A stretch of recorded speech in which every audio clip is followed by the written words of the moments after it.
ओम नमो भगवते वासुदेवाय।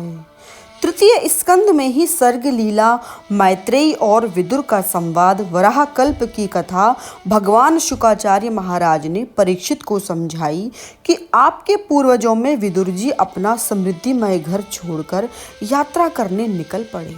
जिस अंधे ने अपने भाई के पुत्र पांडवों को लाक्षागृह में भेजकर जलाने की कोशिश की, जिस पापी ने पुत्र वधू को निर्वस्त्र करने की चेष्टा की, द्यूत क्रीड़ा में छल कपट किया, उस पापी धृतराष्ट्र को समझाने सभा में जब विदुर चाचा आए तो उनके पुत्र दुर्योधन ने अपमान किया, गालियां दी। हे विदुर, रोटी आप हमारी खाते हो और भला चाहते हो पांडवों का, नमक हरामी कर रहे हैं आप। खूब गालियां दी गई, पर यह जानो कि यह विदुर कौन है। यह विदुर धर्मराज हैं। मांडव ऋषि के श्राप से धर्मराज के 2 अवतार हुए द्वापर युग में, एक कौरव के पक्ष में विदुर के रूप में और एक पांडवों में युधिष्ठिर के रूप में। सत्य और असत्य, धर्म और अधर्म दोनों के पक्ष में ही धर्मराज का प्राकट्य हुआ। फर्क केवल इतना था कि कौरव धर्म का आचरण नहीं करते और ये पांडव धर्म का आचरण करते हैं। कौरव धर्म का कहना नहीं मानते, पांडव धर्म का कहना मानते हैं। स्वयं महाभारत में दुर्योधन ने कहा है, जानामि धर्मम न च मे प्रवृत्ति, जानामि अधर्मम न च मे निवृत्ति। यह दुर्योधन की प्रवृत्ति थी। धर्म क्या चीज है वह जानता था, लेकिन उस और कदम यह जीव नहीं उठा सका और अधर्म को छोड़ नहीं सकता था। जैसे शराबी समझता है कि शराब पीना ठीक नहीं है, मुझे नहीं पीनी चाहिए, लेकिन यह व्यसनी अपना व्यसन छोड़ नहीं सकता। विदुर चाचा यदि चाहते तो एक दृष्टि दुर्योधन पर डालते और वह जलकर खाक हो जाता, लेकिन वह संत व्यक्ति है। संत लोगों का अपमान सहेगा, गालियां सहन करेगा, प्रतिकार करने की पूर्ण शक्ति है, फिर भी प्रतिकार नहीं करेगा। ऐसे जीव जो बन जाते हैं वह साधु से संत हैं। खूब सहो, सहोगे तो तुम साधु बनोगे। बहनें माताएं कहती हैं कि सास के साथ हमारी पटरी नहीं बैठती, तो सहो, तुम सुखी हो जाओगे। सास की बोलने की वृत्ति है, बोले और नहीं बोलेगी तो उनकी क्या ज़रूरत है घर में। बोलने के लिए ही तो बैठी हैं वो घर में। वह अपना काम करे, तुम अपना काम करो। प्रतिकार करने की पूर्ण शक्ति है, लेकिन विदुर चाचा नहीं बोले, वे साधु हैं। तुम पितु सरिस भले ही मोहि मारा। शिवजी महाराज ने पार्वती से भी यही कहा कि देखो मेरे संत कैसे हैं देवी। यह पापी रावण ने भी लात मारी, लेकिन विभीषण महाराज ने कहा कि आप पिता की तरह हैं, आप मार सकते हैं। खूब गम खाओ, बोलो मत, सुन लो।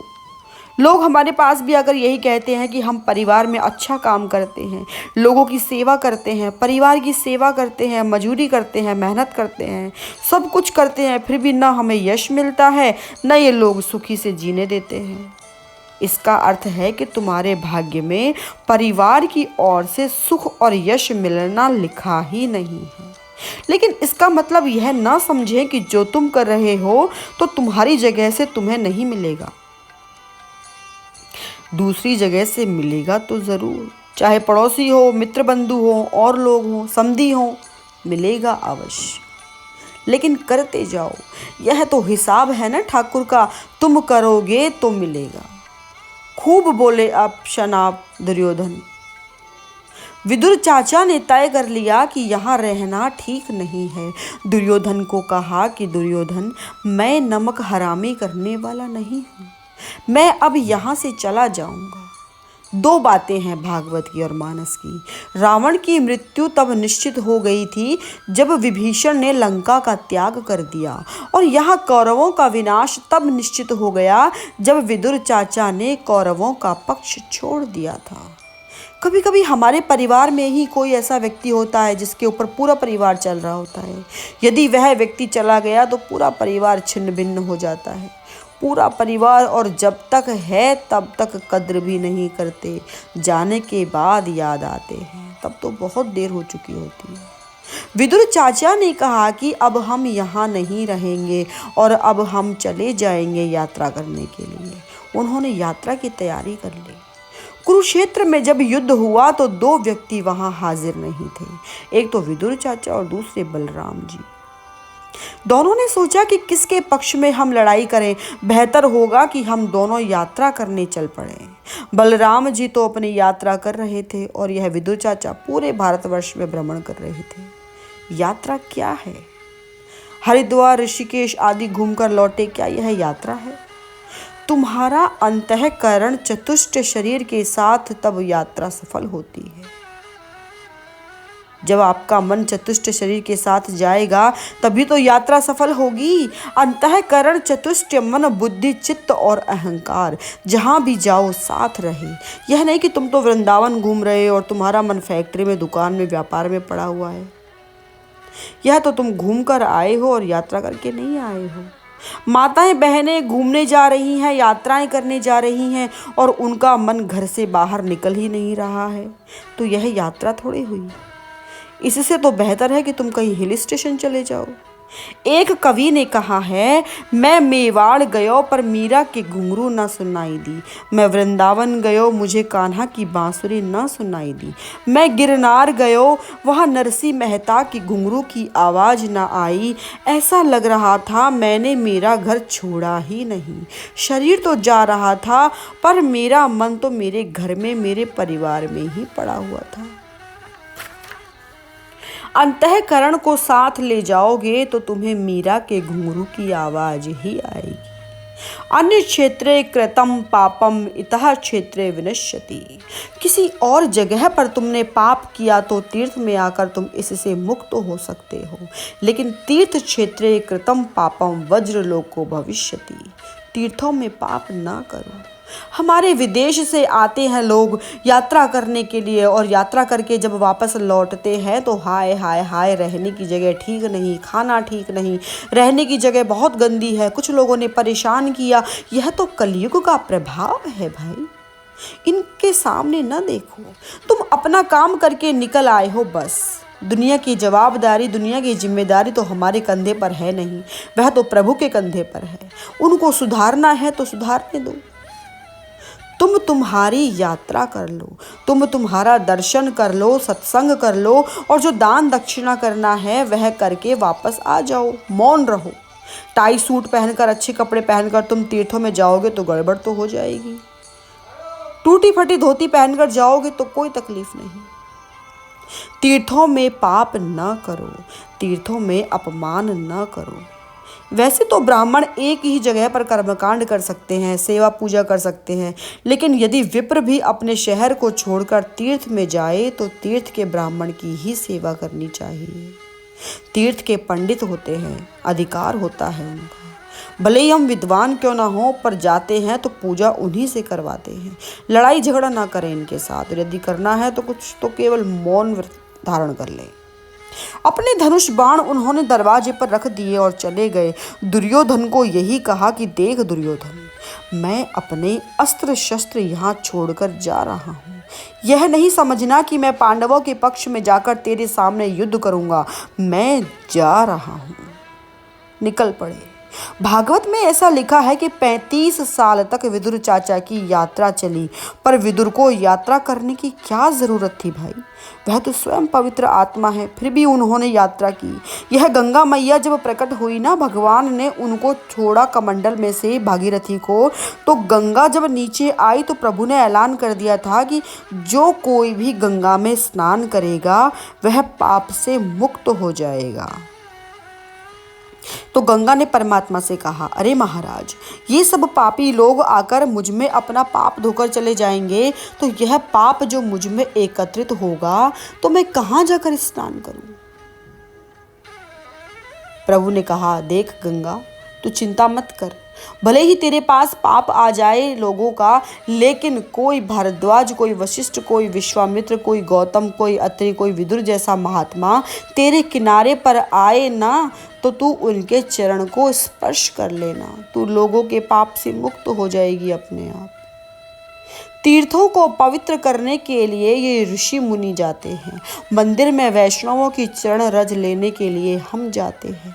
वैसे तो मंदिर हमारे घर में भी है, ठाकुर जी तो यहाँ भी विराजमान हैं, वहाँ जाने की क्या ज़रूरत है? तीर्थों में साधु संतों की संगति उनकी चरण धूलि मस्तक पर लगाने के लिए यात्रा करते हैं। तीर्थ धामों को साधु संत पवित्र करते हैं। विदुर चाचा यात्रा कर रहे हैं। 35 साल बीत गए घूमते घूमते। यात्रा करते करते विदुर चाचा थोड़े बूढ़े हुए और यमुना के किनारे पर आए। ब्रज भूमि में आए। सायंकाल का समय था। शीतल मंद सुगंधित वायु बह रही थी। जीव मात्र शांत होकर आराम करने के लिए अपनी अपनी जगह पर जा रहे थे। विदुर चाचा यमुना जी के किनारे पर आए। वहां एक सज्जन बैठे हुए थे। विदुर चाचा ने दूर से देखा और सोचा, अरे भाई यह कौन है? और जैसे जैसे नजदीक आए तो मानो इनको पहचान रहे थे। अरे यह तो उद्धव तो नहीं कहीं? 35 साल बीत गए। बहुत कुछ हो गया धरती पर। कुरुक्षेत्र का युद्ध भी हो गया था तब तो। यह तो उद्धव लगता है। हाँ उद्धव ही है। उद्धव, अरे ओ उद्धव। सज्जन ने मुड़कर देखा। विदुर चाचा को सामने से देखा। खिन्न मन बैठे हैं, दुखी थे। उद्धव, हाँ चाचा। दोनों भक्त मिले। यमुना महारानी प्रसन्न वदन हो गई कि 2 भक्त मिले हैं और दोनों ही मेरे संबंधी हैं। एक तो मेरे भाई हैं, विदुर मानो भाई। यमुना के भाई यमराज हैं तो यह यमराज हैं तो भाई हैं, और दूसरे उद्धव अंतरंग के सखा हैं। मेरे प्रभु का मित्र है। यह तो दोनों संबंधी हैं। अब दोनों भक्त मिले हैं तो सत्संग ही होगा।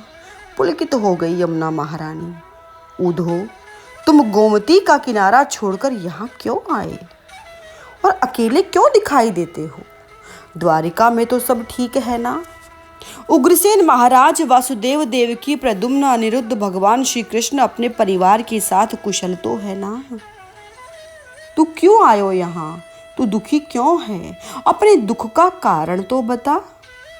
जब इतनी बात की ना तो उद्धव की आंख से आंसू बहने लगे।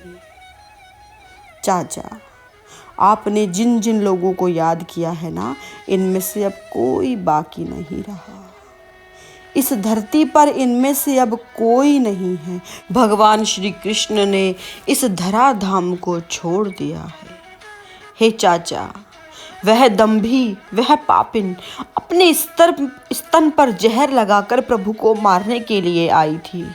दूध तो था ही नहीं, फिर भी प्रभु ने उस पापिन को, हिंसक वृत्ति वाली को मोक्ष प्रदान कर दिया। ऐसे प्रभु अब इस जगत में नहीं है। चाचा, आप बताइए अब हम किसकी शरण में जाएं?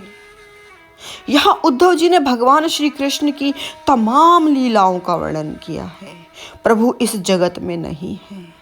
यह जब यमुना जी महारानी ने सुना तो यमुना उल्टी हो गई, उल्टी बहने लगी। मेरा प्रियतम नहीं रहा। प्रभु जब प्रभाव क्षेत्र में थे तो मैं उन्हीं के पास था। उन्होंने मुझे कहा कि हे उद्धव, ये मेरी चरण पादुका लेकर तुम अलकनंदा का दर्शन करने के लिए चले जाओ। अपना शेष जीवन वहां बिताओ। विदुर ने कहा, उद्धव, क्या प्रभु ने मुझे याद किया था? क्या उनकी जिह्वा पर मेरा नाम था? हाँ चाचा, उन्होंने आपको याद किया था, मुझे ज्ञान उपदेश दिया था। हाथ जोड़कर विदुर ने कहा, उद्धव, यदि मैं लायक हूं तो जो ज्ञान उपदेश प्रभु ने किया है वह मुझको सुनाओ। नहीं महाराज, यह काम मेरा नहीं है। प्रभु ने कहा था कि जब विदुर मिले तो उनसे कहना कि गंगा द्वार पर हरिद्वार में मैत्रेयी महाराज उनकी प्रतीक्षा कर रहे हैं। वहां जाएं, वहां उनको ज्ञान उपदेश मिलेगा। दोनों भक्तों ने हाथ मिलाया, एक दूसरे को गले से लगाया, दोनों अलग हुए। यह उद्धव तो अलकनंदा का दर्शन करने के लिए उत्तरकाशी की ओर चले गए। क्या पवित्र स्थल है वह। एक और भागीरथी बह रही है, दूसरी ओर से अलकनंदा और देवप्रयाग में दोनों का मिलन पहाड़ को तोड़ती हुई आ रही है। उद्धव चले गए और विदुर चाचा अकेले हो गए। संदेशा यह मिला है कि गंगा के किनारे जाना है। विदुर चाचा ने मन ही मन तय कर लिया कि चलो हम गंगा के किनारे जाएंगे। चलो मन गंगा यमुना के तीर। विदुर चाचा ने यमुना का किनारा छोड़कर हरिद्वार की ओर यात्रा की, गंगा के किनारे की ओर। सायंकाल का समय था। विदुर चाचा मैत्रेयी के आश्रम में पहुंचे। मैत्रेयी जी महाराज बैठे हैं। विदुर जी का आगमन हुआ, प्रणाम किया, नमन किया। दोनों ही बूढ़े हैं, आयु में भी और ज्ञान में भी। मैत्रेयी महाराज ने कहा, क्यों विदुर, आप कोई चीज लेने आए हैं? यहाँ खजाना लूटने आए हैं? विदुर ने हाथ जोड़कर कहा, महाराज, यदि मैं इस योग्य हूँ तभी आप ज्ञान उपदेश करना। बिना योग्यता के और बिना अधिकार के ज्ञान भी नहीं मिलता। विद्या विनयम बिना न शोभते। विनम्रता हो तो ज्ञान अपने आप मिल जाएगा। अधिकारी शिष्य मिल जाते हैं तो गुरु साधु संत अपने पास ज्ञान नहीं रखते, दे देते हैं, ले जाओ। नाथ वंश और बुद्ध वंश में इतना ही फर्क है, दोनों अपने उत्तराधिकारी को दे जाते हैं। संसारियों के पास या किसी पिता के पास 5 लाख रुपया हो और 2 लड़के, तो अंतिम समय जब बंटवारा होता है तो 2-2 लाख रुपए एक बेटे को दे और 2 लाख रुपए दूसरे को, और बुढ़ापे के लिए पिता 1 लाख रुपया रख लेता है। तो बैंक बैलेंस कम हो गया, पैसा कम हो गया, यह संसारियों का काम है। पर नाथ वंश साधुओं का, संतों का, ऋषियों का, गुरुजनों का वंश है। इसमें गुरुदेव अपने शिष्य को सर्वस्व दे देता है, फिर भी गुरु के खजाने में एक भी पैसा लेश मात्र भी कम नहीं होता। पैसा यानी ज्ञान, एक जलती हुई मोमबत्ती और दूसरी बुझी हुई। जो जल रही है उसमें गर्मी है, प्रकाश है, रूप है, लेकिन इस बुझी हुई मोमबत्ती के पास तो कुछ भी नहीं है। इसमें यदि बुझी हुई मोमबत्ती को जलती हुई के पास लाओ तो यह छलांग लगाकर बुझी हुई को भी प्रज्वलित कर देती है। जो रूप असली के पास था वही रूप दूसरे को देने पर भी आज तक ऐसा नहीं हुआ कि असली में कुछ कमी आ गई, प्रकाश कम हो या गर्मी कम हो गई। सर्वस्व दे देगा गुरु अपने शिष्य को, फिर भी कुछ नहीं। यह नाथ वंश और बुद्ध वंश का फर्क है। विदुर ने कहा, महाराज, मैं यदि योग्य हूं तो आप मुझे ज्ञान उपदेश करें।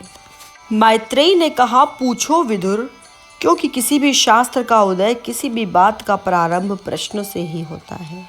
एक व्यक्ति प्रश्न करे तो दूसरा उत्तर दे, इसे वार्तालाप शुरू हो जाती है। प्रश्न पूछो, क्या पूछना है? विदुर जी ने जो प्रश्न पूछे हैं उनको विदुर प्रश्नमाला कहते हैं हम।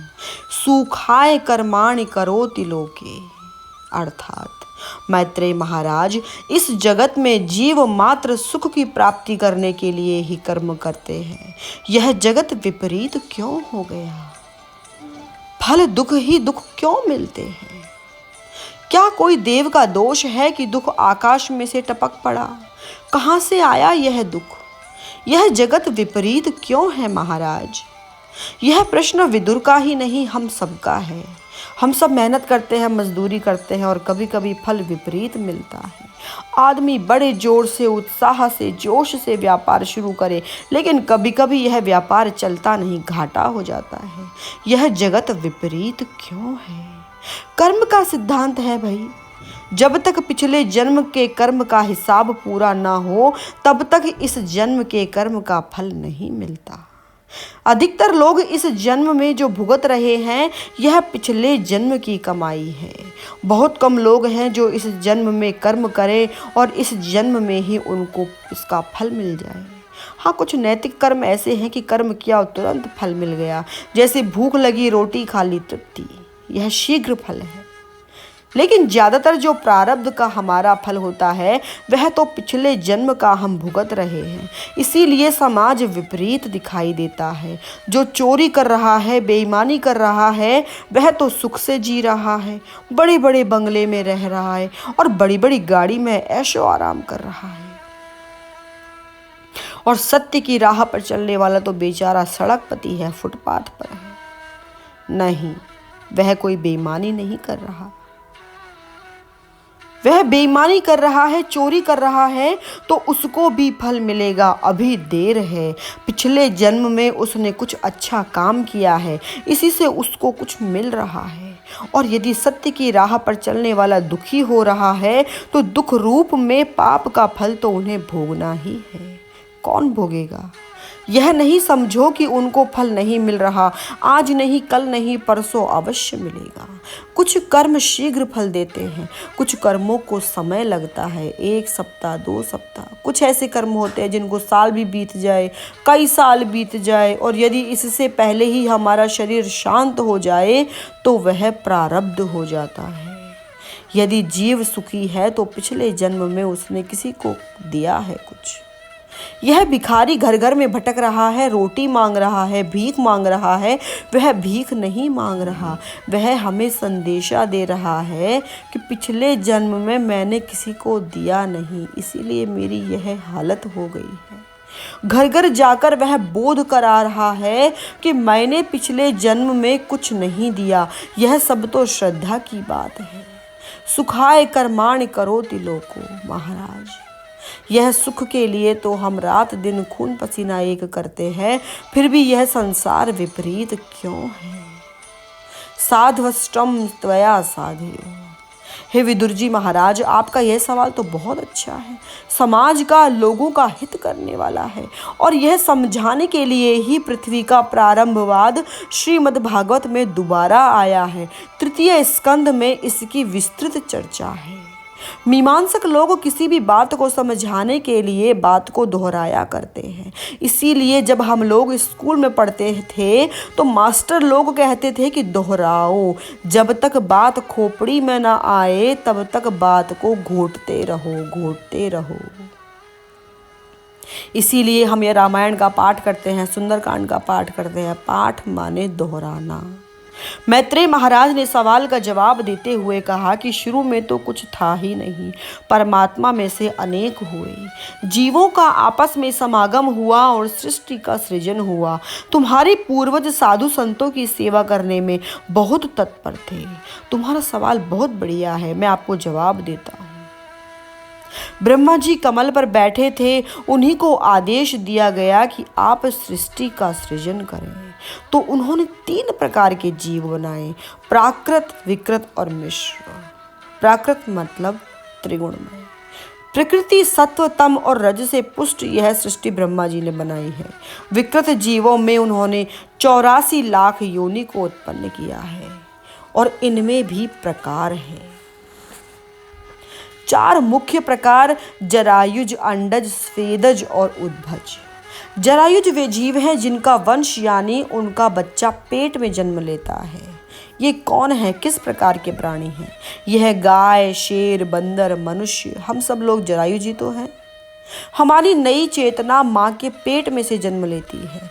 दूसरी प्रकार के जीव ब्रह्मा जी ने बनाए अंडज, जिनकी नई चेतना, नया बालक अंडे में से प्रकट होता है। जैसे पक्षी, कुछ जलचर जीव, मछली आदि। थलचर भी है कुछ, जैसे सांप, यह अंडे में से ही तो जन्म लेता है। तीसरा होता है स्वेदज जीव। स्वेदज यानी पसीने में से जो प्रकट होते हैं। गर्मी के बाद जब वर्षा ऋतु आती है तो पसीने के कारण से जीव जंतु बहुत दिखाई देते हैं। चौथे जीव है उद्भज। उद्भज यानी जो जीव बीज में से प्रकट होता है। बीज बोया जाता है जमीन में तो इनमें से नई चेतना प्रकट होती है, जैसे वृक्ष। इसमें भी 2 प्रकार है, एक तो बीज में से प्रकट होता है और दूसरा शाखा में से प्रकट होता है। शाखा को तुम जमीन में डाल दो तो नई चेतना, नई शाखा प्रकट हो जाती है। यह 84 लाख योनि की बात कोई अतिशयोक्ति नहीं है। एक प्रकार के ऐसे जीव बनाए जो पानी का प्रवाह ऊपर से नीचे आए। ये कौन है? यह मनुष्य है। हमारा पानी का प्रवाह ऊपर से नीचे जाता है। पानी ऊपर से पिया, मलमूत्र त्याग किया तो पानी का प्रवाह नीचे आया। दूसरे प्रकार के जीव जिनका पानी का प्रवाह नीचे से ऊपर जाए, ये कौन है? ये वृक्ष है। इनमें पानी का सिंचन नीचे जड़ में करेंगे तो पानी धीरे धीरे ऊपर आता है। शाखा तक, फल तक, पुष्प तक पानी पहुंचता है। तीसरे प्रकार के वे हैं जिनका पानी का प्रवाह टेढ़ा जाता है। ये कौन है? ये पशु हैं। प्रभु ने जो बनाया वहाँ मनुष्य की अक्ल काम नहीं करती। विधाता की चतुराई है यह कि बिना पैर वाले बनाए, 1 पैर वाले बनाए, 2 पैर वाले बनाए, 2 से अधिक पैर वाले बनाए। बिना पैर के कौन चलता है? सांप। एक पैर वाले पक्षी हुआ करते थे मॉरिशस में भी, अब नहीं है, मार दिया सबको। दो पैर वाले बनाए मनुष्य बंदर आदि, चार पैर वाले बनाए पशु, अनेक पैर वाले बनाए जीव जंतु, एक नाखून वाले बनाए, दो नाखून वाले बनाए, अधिक नाखून वाले बनाए ब्रह्मा जी ने। गधा घोड़ा इनका एक ही खुर होता है, एक ही नाखून होता है। ये दो नाखून वाली होती है भैंस गाय, और भैंस गाय में क्या फर्क है? गाय के गले में गूदड़ी होती है, भैंस के गले में गूदड़ी नहीं होती है। गाय की बुद्धि का विकास होता है, भैंस में नहीं होती है बुद्धि। रास्ते में जाओ और गाय बीच में आ जाए तो हॉर्न देने पर वह रास्ते से हट जाएगी, पर भैंस नहीं हटेगी। अनेक नाखून वाले बनाए, ये कौन है? मनुष्य है। कितनी सृष्टि प्रभु ने बनाई, यह सब चमत्कार ही चमत्कार है। प्राकृत विकृत और मिश्र, फिर अंत में तो गंधर्व किन्नर यक्ष ये सब योनि आ जाती है। ऐसी सृष्टि ब्रह्मा जी ने रची है।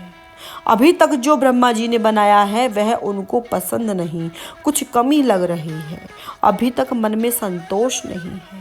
ब्रह्मा जी सृजन कर रहे हैं। एक बार ब्रह्मा जी बैठे थे तो ललाट के क्रोध में से एक बालक उत्पन्न हुआ, जिसका नाम हुआ रुद्र। जन्म के साथ ही रोने लगा तो रुद्र उनका नाम हुआ। ब्रह्मा जी ने इस बालक को कहा कि रुद्र बेटा, अब तुम सृष्टि का सृजन करो, तुझे जैसा अनुकूल लगे सृष्टि का सृजन आगे बढ़ाओ। और जब रुद्र को मौका मिल गया सृष्टि सृजन करने का, तो मानसिक सृष्टि उन्होंने उत्पन्न की। भूत पिशाचनी प्रेत आदि जीव उन्होंने बनाए। कोई पवित्र थे, कोई अपवित्र थे। किसी के पास मस्तिष्क था, किसी के पास नहीं था। किसी के पास सूअर का मस्तिष्क था तो किसी के पास श्वान का मस्तिष्क था। हजारों की संख्या में उन्होंने भूत पिशाच प्रेत आदि उत्पन्न कर दिए। ब्रह्मा जी ने कहा, बस कर बेटा, यदि तू ऐसी सृष्टि बनाएगा तो यह धरती जीने लायक नहीं रहेगी, बंद करो। बहुत प्रतीकात्मक है यह सब। भूत प्रेत है या नहीं यह तो भगवान जाने, पर हमारे मन में जरूर आते हैं विचार। हमारे कभी पवित्र होते हैं, कभी अपवित्र विचार होते हैं। कभी अच्छा भाषण करते हैं, कभी बुरा, कभी सद्विचार, कभी असद्विचार, और यह संघर्ष चलता ही रहता है। यह रुद्र की सृष्टि अपवित्र है, यह और कुछ नहीं हमारा विचार है। गोस्वामी जी कहते हैं कि इसका वर्णन हो ही नहीं सकता। हजारों की संख्या में शिव जी की सृष्टि आई। किसी के पास मस्तिष्क है, किसी के पास नहीं है। रुद्र ने कहा, बंद करो यह सब। अभी भगवान ब्रह्मा जी प्रसन्न वदन नहीं है। शिव पुराण आप पढ़ेंगे तो उसमें अपनी बात है, विष्णु पुराण में अपनी बात है, गरुड़ पुराण में अपनी बात है, अग्नि पुराण में अपनी बात है। वस्तु तत्व तो एक ही है, अंतिम सत्य, लेकिन जो पुराण है उसी देव को महत्ता दी गई है। लड़ाई झगड़ा ना करें। ब्रह्मा जी को संतोष नहीं है अभी तक, और मन ही मन विचार करते हुए कमल पर बैठे हैं कि अभी तक जो सृष्टि हुई उससे प्रसन्न नहीं है। अचानक इनके शरीर के दो भाग हुए। कुछ महात्माओं का यह मत है कि परछाई के रूप में से ही एक दाहिना भाग प्रकट हुआ और एक बाहिना भाग प्रकट हुआ। बाएं भाग में से जो प्रकट हुई वह तो वामा हुई, और दाएं भाग से पुरुष प्रकट हुआ। आदि पुरुष का प्राकट्य हुआ मनु महाराज का और उनकी पत्नी शतरूपा। मनु महाराज माने शुद्ध मन, शतरूपा यानी 100 रूपी बुद्धि जो भोग देने वाली है। एक पुरुष है, एक प्रकृति है। गीता पाठ से पुरुष की पूजा हो जाती है और दुर्गा सप्तशती का पाठ करने से प्रकृति की पूजा हो जाती है। मनु सामने प्रकट हुए। हाथ जोड़कर मनु महाराज ने अपने पिता से कहा, आदेशम भगवतो वर्ते यामि वसूदन। हे पिताजी, मुझे आदेश करें, मैं क्या करूं? कोई भी बेटा अपने पिता से यह कहे कि पिताजी क्या करूं, तो बाप को अच्छा लगता है कि मेरा बेटा कहना मानता है। जब मनु महाराज ने पिता से पूछा कि मैं क्या करूं, तो ब्रह्मा जी तो प्रसन्न हो गए कि यह तो कुछ विशेष बन गया।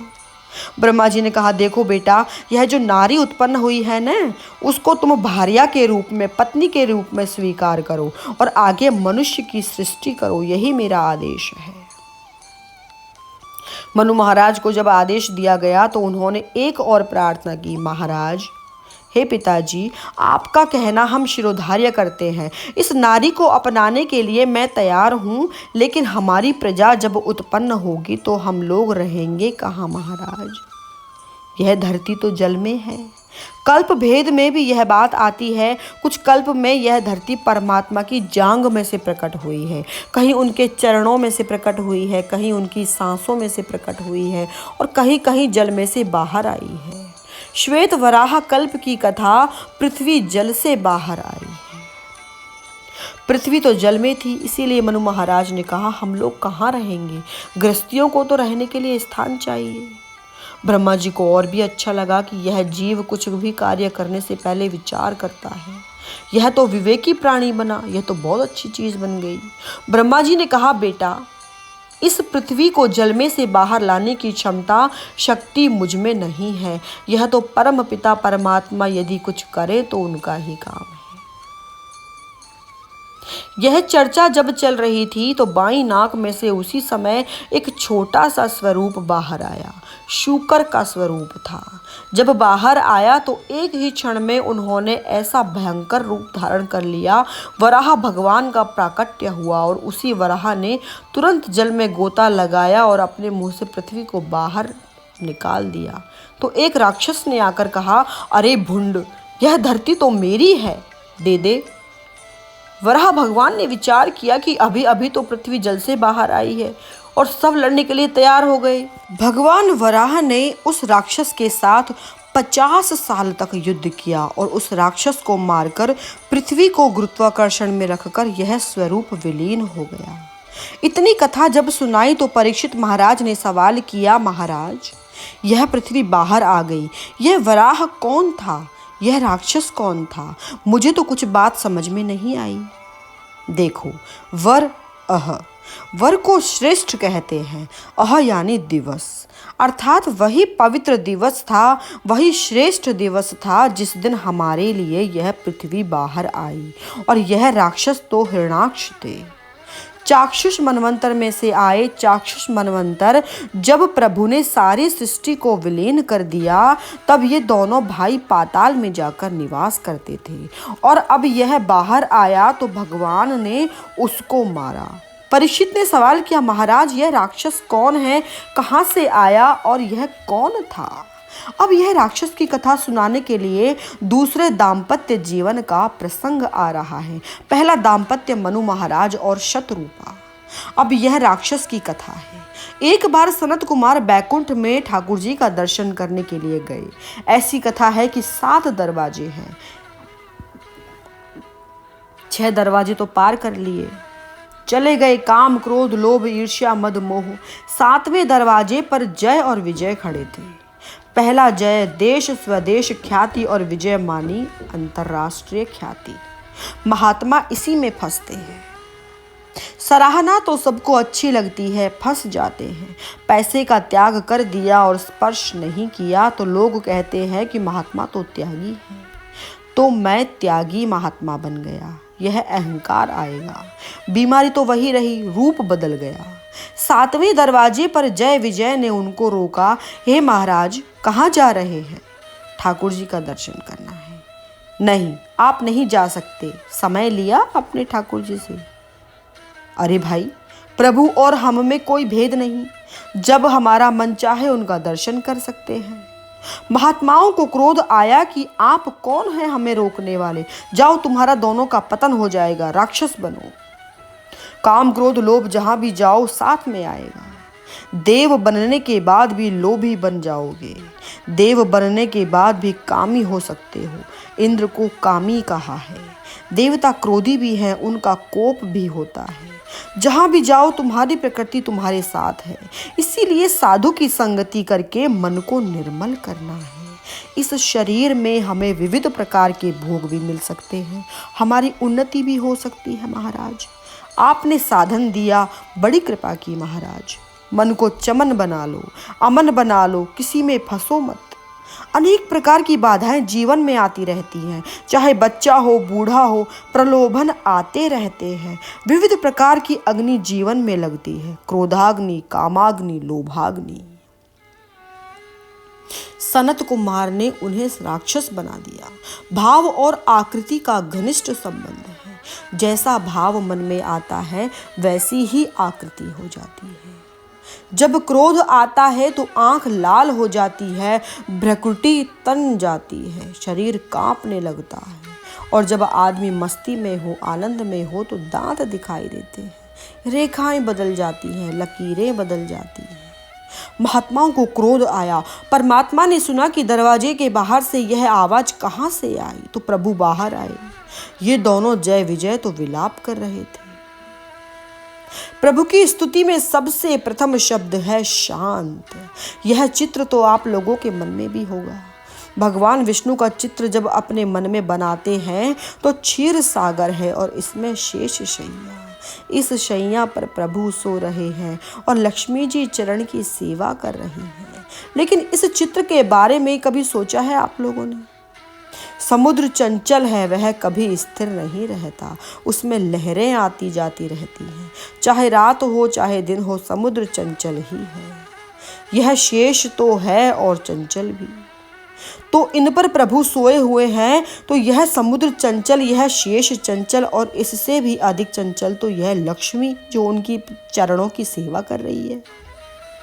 आदमी शांत चाहे कितना भी हो, पर जिसके पास लक्ष्मी आ गई वह तो चंचल ही हो गया। फिर भी परमात्मा तो शांत है। इतनी चंचलता चारों ओर, फिर भी परमात्मा शांत। लक्ष्मी चंचल है। मुझे यह बात समझ में नहीं आती, क्योंकि जब हम अर्थशास्त्र पढ़ रहे थे तो इसमें यह बात आई कि समाज का संतुलन रखने के लिए आदमी को एक जगह पर स्थिर होना चाहिए और पैसे को घूमते रहना चाहिए। यदि पैसा नहीं घूम रहा तो समाज का संतुलन बिगड़ जाएगा। लेकिन हो गया उल्टा। यह पैसा तो बैंक में स्थिर हो गया और आदमी घूमने लगा चारों ओर। लक्ष्मी चंचल नहीं है। जिसके पास लक्ष्मी आ गई वह चंचल हो जाता है। प्रभु जब बाहर आए तो उनका चेहरा तो शांत था। सनत कुमार ने जब यह चेहरा देखा तो उन्हें जो क्रोध आया था वह चला गया। हाथ जोड़कर प्रभु ने कहा, अरे भक्तों, सनत कुमारों, आपका दर्शन। महाराज, हमसे गलती हो गई। इन दोनों को अहंकार आया और हमने इन्हें शाप दे दिया। राक्षस बनना पड़ेगा इन दोनों को महाराज। प्रभु ने कहा, महात्माओं, ये तो मेरे पहरेदार हैं, मेरे पार्षद हैं, मेरे सेवक हैं। यदि क्रोध करना था तो मुझ पर क्रोध क्यों नहीं किया, उनको शाप दे दिया। अब इन्हें शाप से मुक्त करो। भगवान हाथ जोड़कर भक्तों से कह रहे थे। भक्तों ने कहा, महाराज, वैसे तो प्रेम भाव से तुम्हें पूजेंगे तो 100 जन्म लेने पड़ेंगे, और बैर भाव से या दुश्मनी से तुम्हारे साथ करेंगे तो 3 जन्म लेने पड़ेंगे। और महाराज, यदि आप उनके मालिक हैं और कहते हैं कि आप पर क्रोध करना चाहिए, आपको शाप देना चाहिए, तो हम आपको भी शाप देते हैं। इन दोनों को 3 जन्म लेने पड़ेंगे, आपको 4 जन्म लेने पड़ेंगे। वही दोनों जय और विजय सतयुग में हिरण्याक्ष और हिरण्यकश्यपु बनकर आए। वही भाई त्रेता युग में रावण और कुंभकर्ण बनकर आए और द्वापर युग में दंतवक्र और शिशुपाल बनकर आए। काम, क्रोध और लोभ। हिरण्याक्ष और हिरण्यकश्यपु लोभावतार हैं, रावण और कुंभकर्ण कामावतार हैं, दंतवक्र और शिशुपाल क्रोधावतार हैं। क्रोध को तो कोई भी जीत सकता है, इसीलिए भगवान श्री कृष्ण ने इनको मारा। काम को भी जीत सकते हो तो एक अवतार पर्याप्त था। भगवान राम ने रावण और कुंभकर्ण को मारा, लेकिन प्रभु में भी सामर्थ्य नहीं है कि एक अवतार में ये दोनों लोभ को मारे। इसीलिए लोभ को भी 2 अवतार लेने पड़े। लोभ अपार है, प्रभु की एक अवतार में से दोनों को नहीं मार सकते। इसीलिए प्रभु को 2 अवतार लेने पड़े। हिरण्याक्ष को वराह भगवान ने मारा और हिरण्यकश्यपु के लिए प्रभु ने नरसिंह का अवतार लिया। 2 प्रकार के लोभ होते हैं, एक संग्रह वृत्ति और एक दूसरी भोग वृत्ति। संग्रह वृत्ति यह हिरण्याक्ष है। हिरण्याक्ष, हिरण का कुछ महात्माओं ने अर्थ किया है स्वर्ण। उनकी आंख सोने की ही है। पैसा देखा सोचा बस संग्रह करो, न खाते हैं न किसी को खाने देते हैं। श्री कृष्णम शरणम मम।